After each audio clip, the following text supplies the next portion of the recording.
Eventually, I got sick. It wasn't sudden. It started quietly, like a whisper in the back of my mind. It wasn't just my body that was breaking, it was everything. My mind, my will, my ability to pretend that this life was sustainable. For years, I had carried myself through the motions, convincing everyone, convincing myself that I was fine. But my body knew better. It had been keeping score, and now it was done. The fever came first, burning through me, making my head throb and my legs weak. My chest felt hollow, like something vital had been scooped out and replaced with air. I was tired in a way that no amount of sleep could fix. Walking the short distance from my bed to the window felt monumental. My legs trembled, and my breath came in shallow, uneven gasps. Every step felt like dragging a weight I couldn't see. I leaned against the window frame, staring out at the grey, indifferent city. The glass was cool against my forehead, but it didn't help. Nothing helped. This wasn't just exhaustion, it was surrender. My body was finally admitting what my mind had refused to accept. I was falling apart. There was an emptiness in my chest, a deep chasm I could almost feel.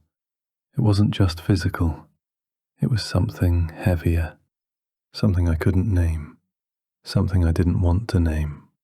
But I went to work anyway, because that's what you do. The mathematics of my life didn't allow for sick days. Missing work meant missing pay, and missing pay meant falling behind.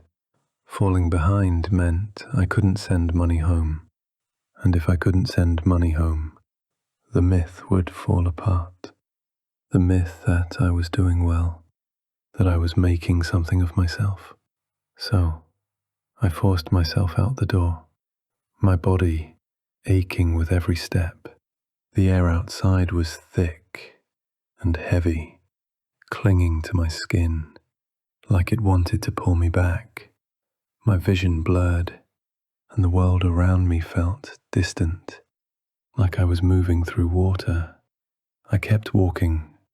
I didn't know what else to do. The train screeched into the station, its brakes screaming like a wounded animal. I stepped inside, pressing myself into the crowd. The air was stale, filled with the smell of sweat and something sour, like old food left to rot. We were packed so tightly that I could feel the heat of the people around me, their exhaustion pressing into mine. I gripped the metal pole with both hands, the coolness of the steel, a small relief against my burning palms.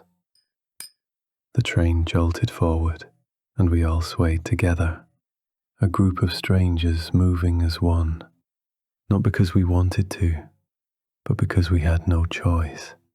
The businessman behind me smelled of cologne. The woman gripping the handrail beside me took short, panicked breaths, her eyes darting around as if searching for an escape. The morning commute felt like being crammed into a box, with no air, no space, no way out. I caught my reflection in the train window, and for a moment, I didn't recognize the face staring back. Hollow eyes, sunken cheeks, skin stretched too tightly over bones. It was the face of a stranger, someone worn down by years of quiet defeat. I turned away quickly, unable to confront the truth of what I'd become.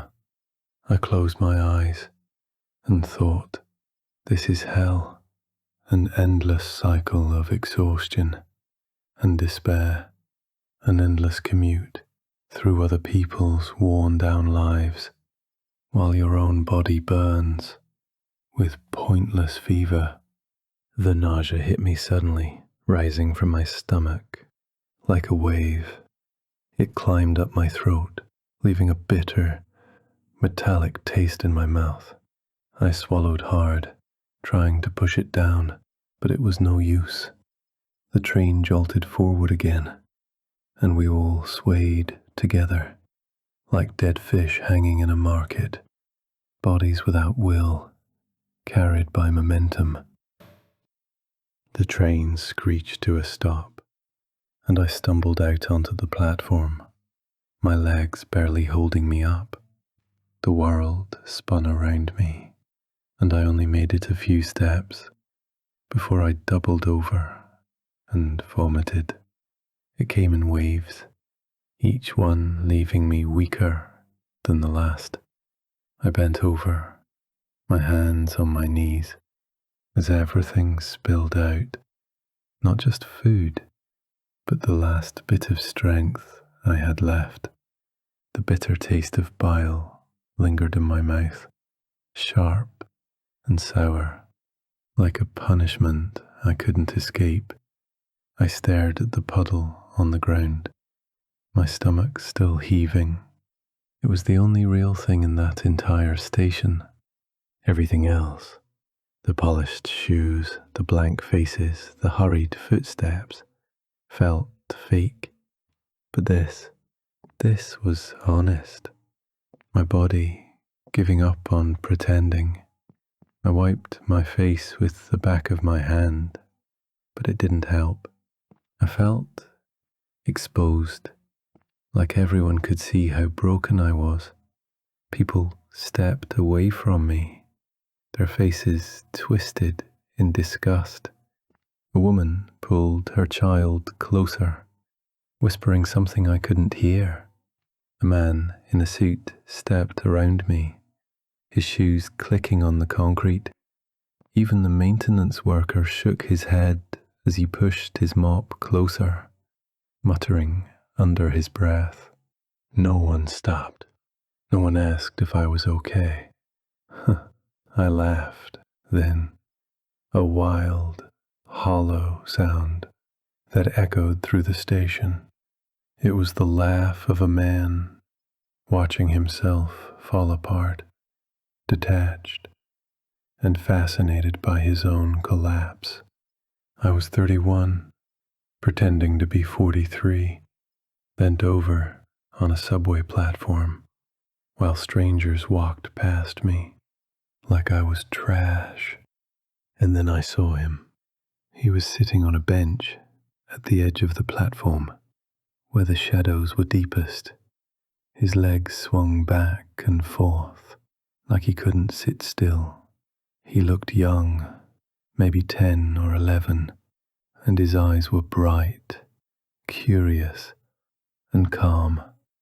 He was wearing a white shirt and pants that looked too new, like he was dressed for something important. For a moment, I thought I was imagining him, but he didn't disappear. He looked at me, not with pity or judgment, but with something softer, understanding, maybe. He tilted his head like he was trying to figure me out. We used to hum, he said. His voice was clear, cutting through the noise of the station. Remember, we used to hum all the time. I stared at him, trying to place his face, and then it hit me. He looked like me. Not the me I saw in the mirror now, but the me I used to be, before the city, before the job, before everything started to fall apart. I know, he said, like he could hear the thoughts I couldn't say out loud. I know what they did to us, but I'm still here. I'm still waiting. For what? I whispered, my voice barely audible. To remind you that being broken doesn't mean it's the end, he said. His words hung in the air, simple and steady, like they were meant to stay with me. A voice broke the moment. "You okay, buddy?" I turned to see a security guard walking toward me. His name tag said Carlos. He looked at me with concern, his brow furrowed. "Do you need me to call someone?" For a second, I wanted to say yes, yes, call someone. Call my mother, call anyone who could pick up the pieces of men like me. But I didn't. I shook my head and said, "I'm fine." That's what you're supposed to say. Because in this city, that's the only answer you're allowed to give. Carlos nodded, though he didn't look convinced. "Take care of yourself," he said, before walking away. I swallowed hard and nodded back. "Yes, thank you. Thank you for noticing." When I looked back at the bench, the boy was gone. The platform was empty, but his words stayed with me. Broken doesn't mean finished. I repeated them in my head, over and over, like a song I was trying to remember. And for the first time in a long time, I wondered if maybe, just maybe, there was still time to hum again. The streets were quiet now, but not in a way that felt peaceful. The quiet felt heavy, like the city had paused, holding its breath, waiting for something to break the stillness. The air was damp and thick, carrying the faint smell of rain and the sharp tang of asphalt. A single street lamp flickered ahead, its weak light falling unevenly on the cracked pavement, barely holding back the shadows. The bulb buzzed softly, a quiet hum that made the silence feel even deeper. A moth fluttered around it, its delicate wings tapping the glass, again and again, trapped in a hopeless, endless circle, like it didn't know how to stop. I walked without purpose, my legs dragging under the weight of a body that didn't want to move. My ribs ached with every breath, a dull, constant reminder of how fragile I had become. I didn't know where I was going. I just knew I couldn't go back. Not yet. The thought of that room, with its warped walls and stale air, made my stomach turn. I didn't want to vomit again. Out here, at least, the city pretended to be alive. That's when I saw him. He was sitting on a broken bench under the street lamp, his back hunched, his hands moving slowly over a block of wood. He was carving something. Each stroke of his knife was deliberate, steady, like he had all the time in the world. At his feet, small curls of wood had gathered, catching the light, like fragile petals. The moth tapped against the bulb again, its wings beating a rhythm that felt too familiar. I stopped. I wasn't sure if I should go closer or keep walking. My body felt too tired to decide, but something about the way he worked held me there. He didn't look up right away. His focus stayed on the wood in his hands, as if nothing else mattered. There was a calmness about him, a kind of quiet that didn't belong in a place like this. Around him, the usual city noise, traffic, sirens, distant voices, seemed to fade, leaving a small bubble of stillness. When he finally looked up, his eyes met mine. He didn't seem surprised to see me. He didn't say anything, but he shifted slightly, making room on the bench. It wasn't much, but it felt like an invitation. I hesitated, then walked over. The bench creaked as I sat down. For a while, neither of us spoke. I stayed in the shadows of my own thoughts, unsure of what to say. or do. I watched his hands as they worked, the knife scraping softly against the wood. The sound was steady, almost soothing. Each pull left a pale ribbon that curled tight, a tiny backbone he cast aside. The shape of a bird began to appear. Its wings were uneven, its body rough, but it was clear what it was meant to be. It wasn't perfect, but it was real. The wood shavings at his feet were the scraps left behind from creating something new. "They want us to stop making things," he said suddenly, his voice rough but steady. "To just take what they give us and call it enough. But making something, even if it's small, is how we stay alive." I hesitated before asking, "What's the point of making something if no one cares?" He paused, his knife stilling for a moment. "It doesn't matter if they care," he said. "It matters that you do. The act of making changes you. It's not about the result, it's about the process."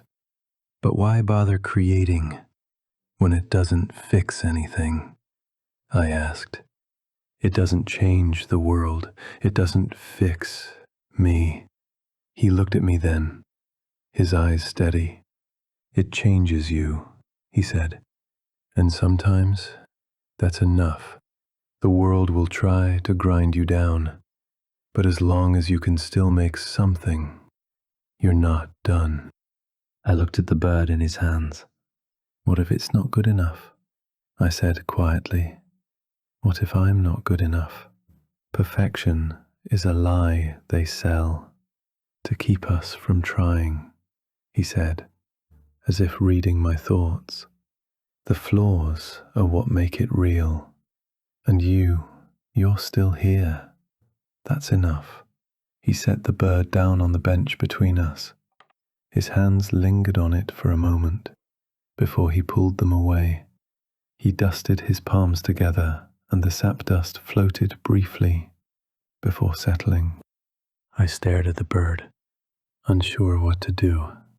It felt like a gift, but I didn't feel like I deserved it. Not after the mess I'd made of myself earlier at the station. "Take it," he said. "Not because it's much, but because it's proof that you can make something out of nothing." I reached out and picked up the bird. The wood felt rough under my fingers, but it was warm, as if it still carried the heat of his hands. It was heavier than I expected, like it was holding more than just its own weight. I hesitated, the thought surfacing unbidden. Does it ever get easier? But I already knew the answer. It wasn't about ease. It was about strength. To keep going. He stood, slowly, his joints creaking as he rose. He nodded at me, once, then turned and walked away, disappearing into the shadows of the empty alley.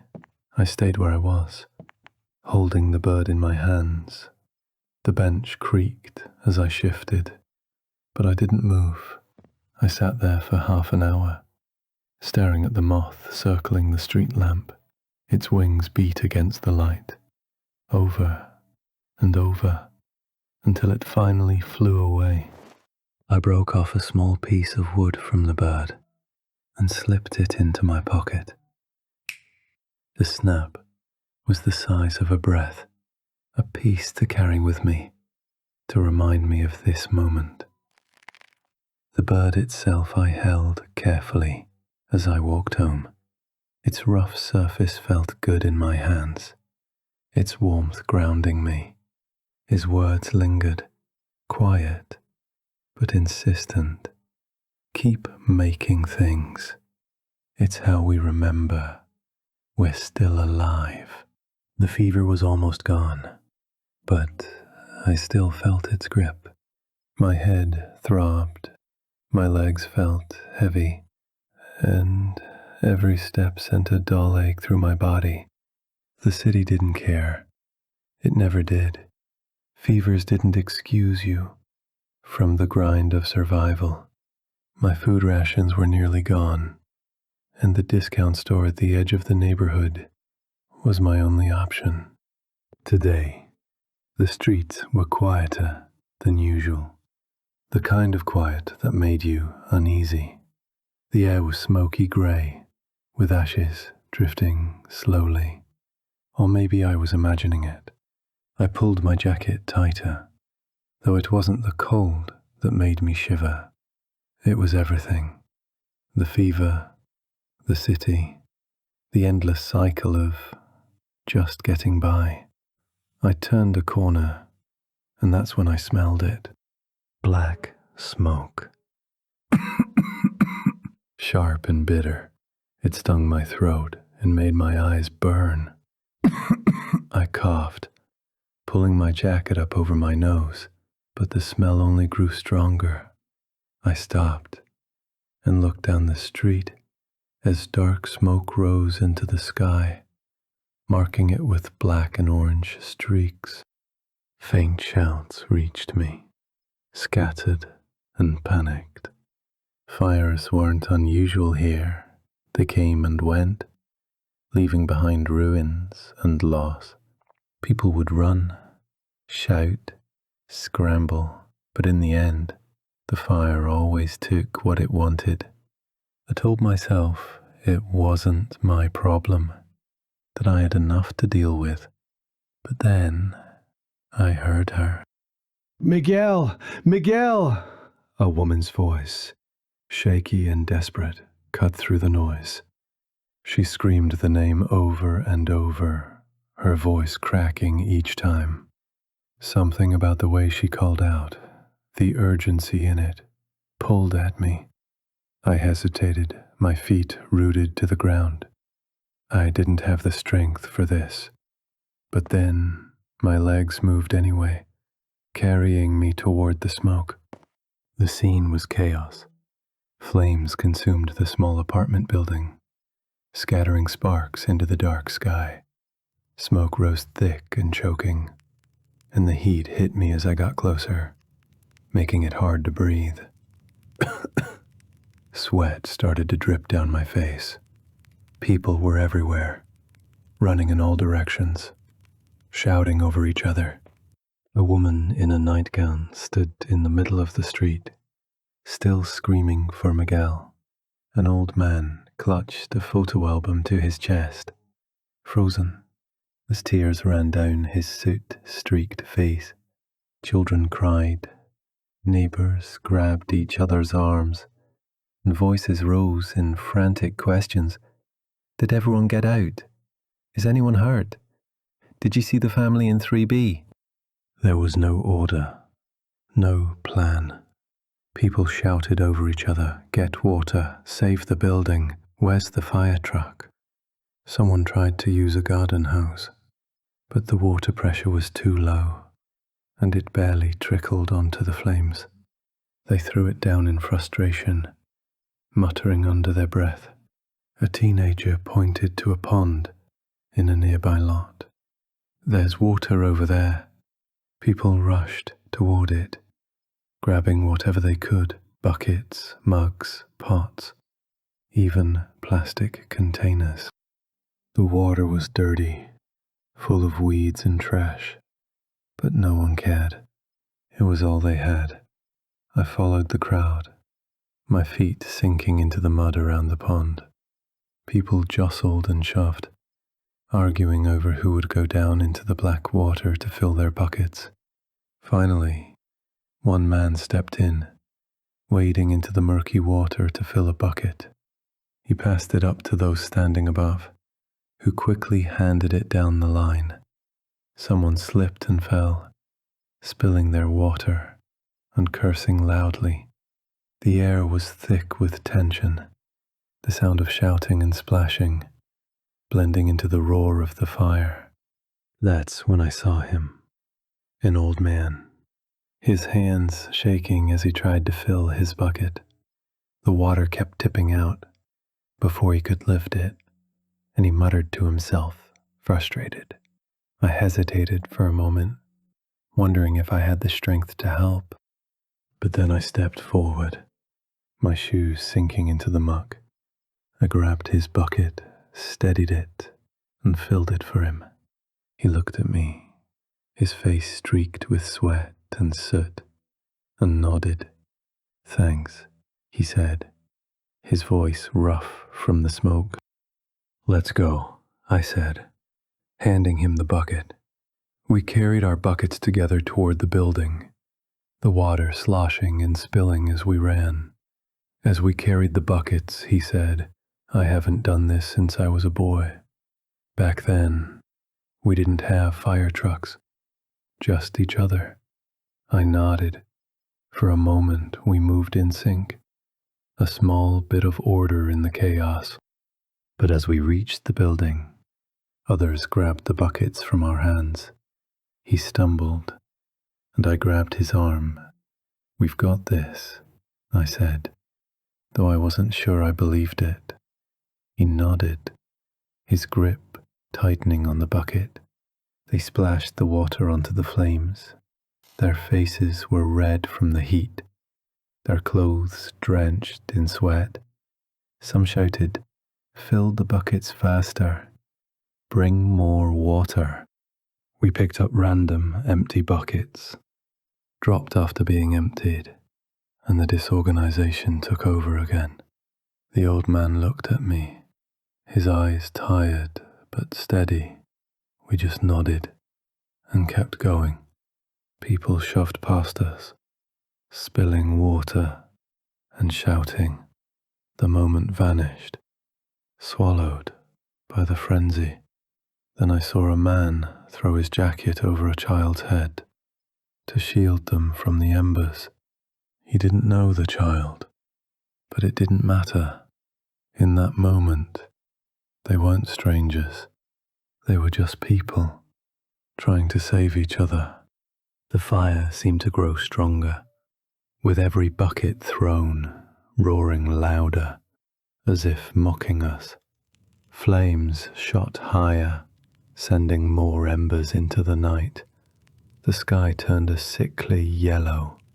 Each bucket felt like a drop in an endless ocean, swallowed by the fire. Sweat poured down my face, stinging my eyes. I kept going back and forth. My arms ached, my back burned, and my breathing grew heavy and uneven.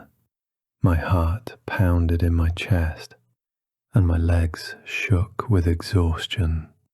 Then I tripped over a fallen bucket. A woman grabbed my arm and pulled me up. "You okay?" she asked, her voice hoarse from the smoke. I nodded. Then her 6 or 7-year-old daughter came over, holding a bottle of water. "Uncle, are you okay? Do you need water?" she asked. I took the bottle and drank it, nodding my thanks. "Keep them coming!" someone shouted from the front of the line. But the rhythm was breaking down. Buckets were passed haphazardly, water spilling before it could reach the flames. A woman collapsed nearby, her bucket tipping over as she fell to her knees. "The water isn't doing anything. It's useless," someone shouted. "Stop making excuses and fetch more water." Another voice snapped back angrily. We just kept running back and forth, driven by desperation. The fire truck finally arrived, its sirens cutting through the noise. Firefighters jumped out, shouting orders and setting up their hoses. But instead of relief, their arrival sparked more chaos. People argued with the firefighters, pointing to the buckets and mugs they'd been using. "That's mine, don't take it," shouted a man, grabbing a plastic jug from someone else. "Hey, that's my pot," a woman yelled, accusing someone of stealing her makeshift tool. A shouting match broke out, voices hoarse from smoke and frustration. The firefighters pushed the crowd back, taking control of the scene. Some people resisted, but others reluctantly stepped aside, muttering complaints.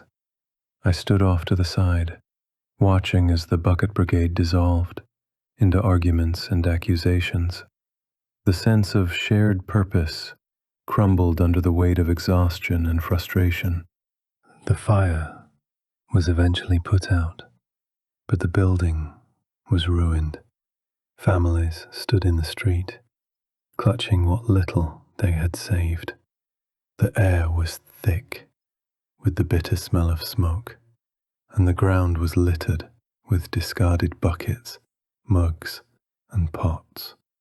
I felt no sense of accomplishment, just exhaustion and the faint return of my fever. The chaos, the arguments, the futility of it all. It felt meaningless. Amidst the quarrels, the old man I had helped at the pond approached me. His face was lined with exhaustion, but his eyes held a quiet gratitude. "Good work tonight," he said, nodding. "Don't see strangers jump in like that too often." I nodded back, unsure of what to say. His words stayed with me as he walked away, ignoring the arguments around us. As I walked home through the narrow streets, the smell of smoke clung to my clothes, a lingering reminder of the night's chaos. My body ached, my shoes were ruined, and each step felt heavier than the last. But in the middle of all that desperation, I saw something unexpected, the way people reached for one another. Even in the chaos, they refused to let the fire take everything.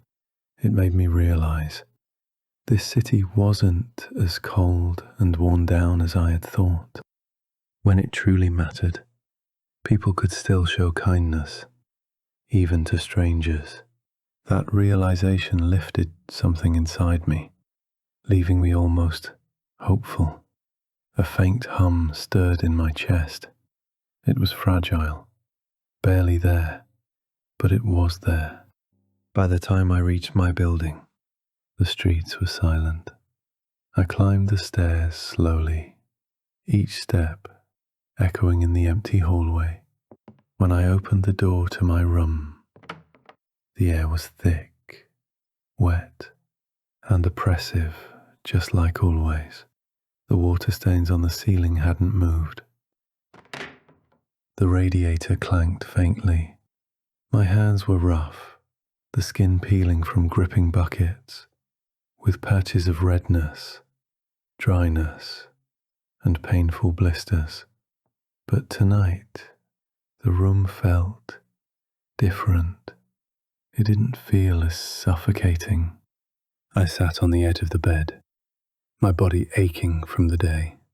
My shoes, still damp from the muddy pond, sat in the corner. In the shadows, tucked into the corner, sat a small metal box, my mother's old lunchbox. I reached for it and pulled it out. It was dented and rusted, but it had held together all these years. I wiped off the dust and opened it slowly. The sound broke the stillness of the room. Inside, wrapped in a piece of cloth that still carried the faint scent of home, something warm and comforting, like bread and herbs, was a letter, her letter. I unfolded it carefully, my fingers trembling. The paper was soft from years of being handled. The ink was slightly faded, but her words were clear. Each word was written with the care of someone who had learned to write late in life and never took it for granted, as if every word mattered.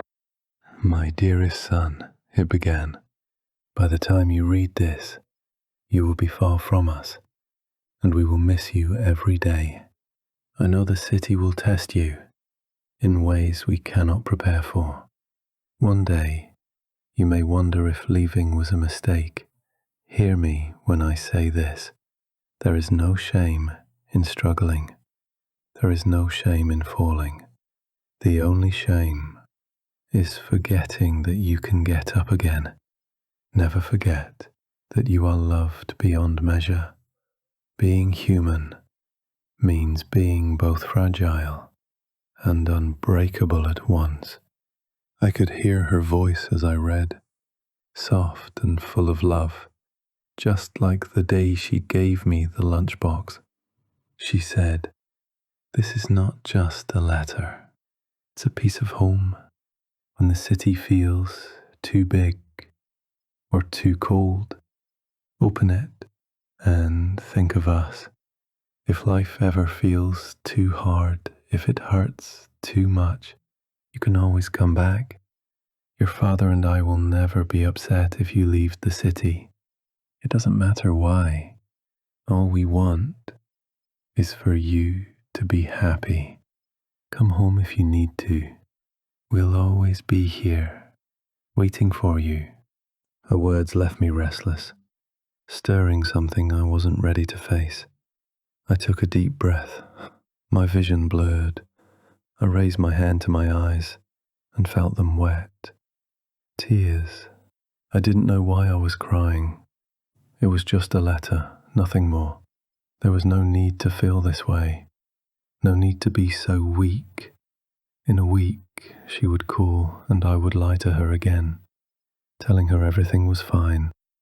I folded the letter carefully and placed it back in the box. I held the lunchbox in my lap, running my fingers over its dented lid.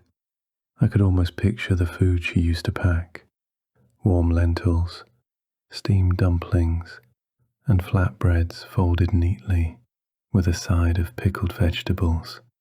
But it wasn't just food, it was love.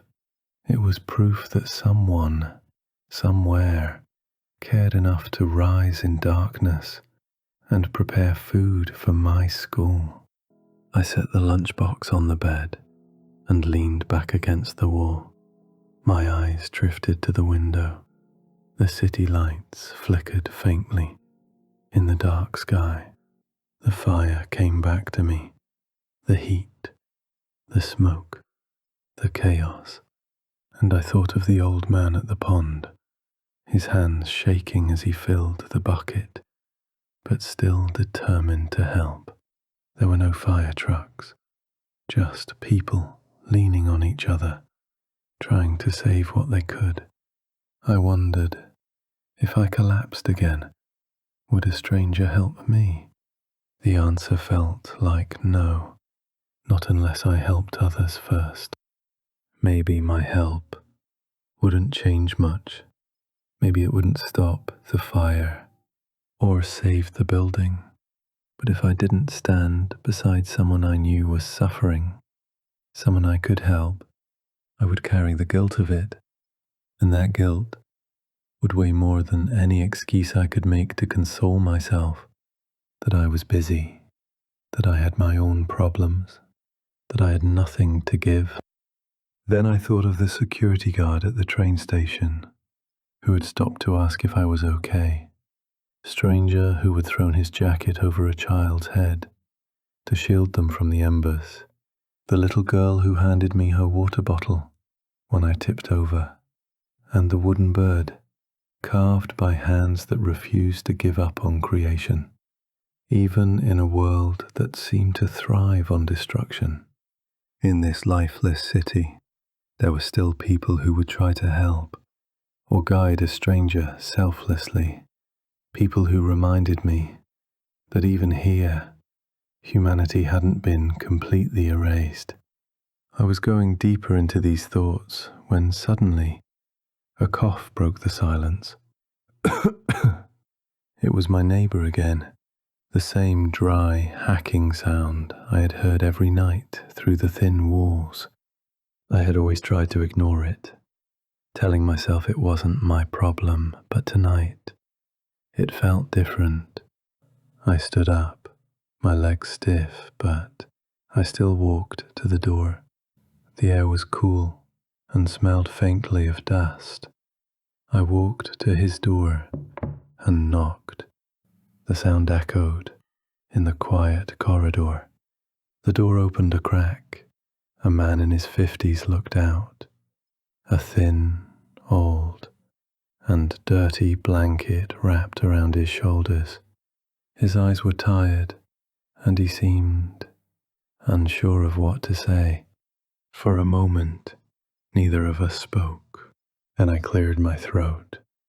"I hear you coughing every night," I said. "Are you okay? Do you need anything?" He blinked, surprised.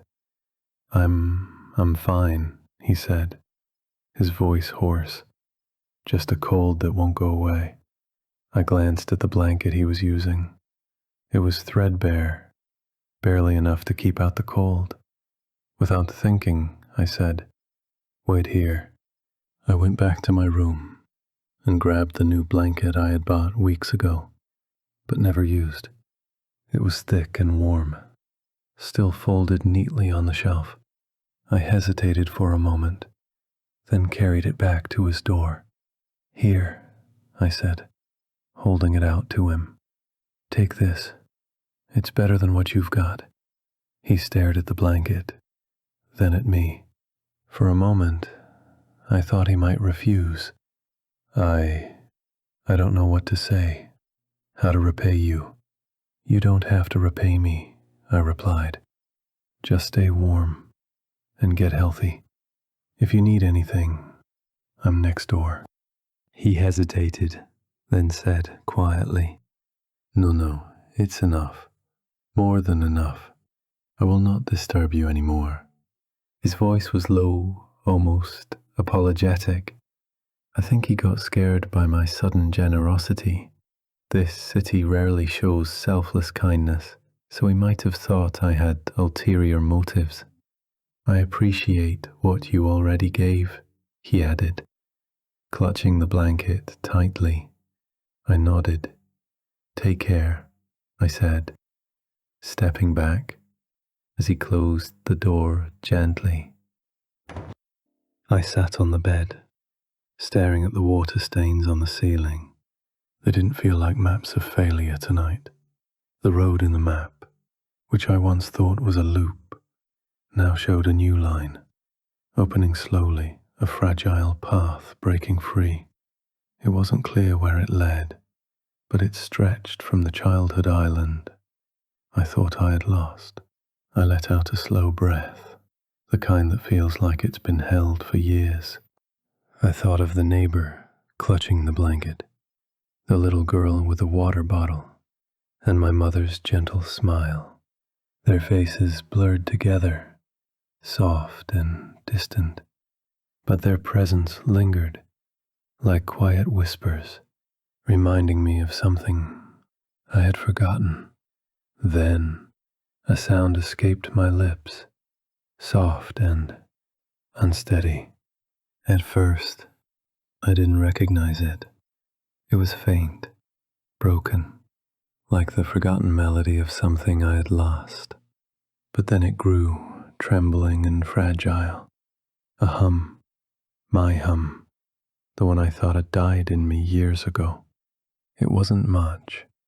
It wavered and cracked, like a bird testing its wings after a long winter. But it was there, and as it filled the room, I felt something I hadn't felt in years. Not hope, but the faintest flicker of possibility. The hum wasn't a song from my village life. It wasn't a song to go back. It was a song to find the path forward, to find life again, even here in this city. Life's a journey, tender and strange.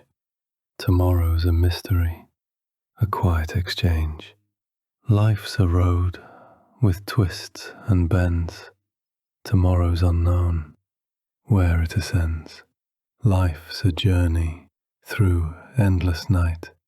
Tomorrow's a flicker, just out of sight. Life's a path, cold and confined.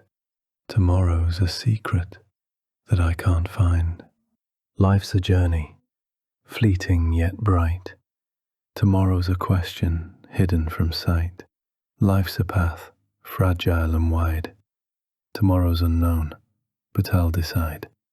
The hum grew softer, then faded into the quiet of the night, leaving me alone once more.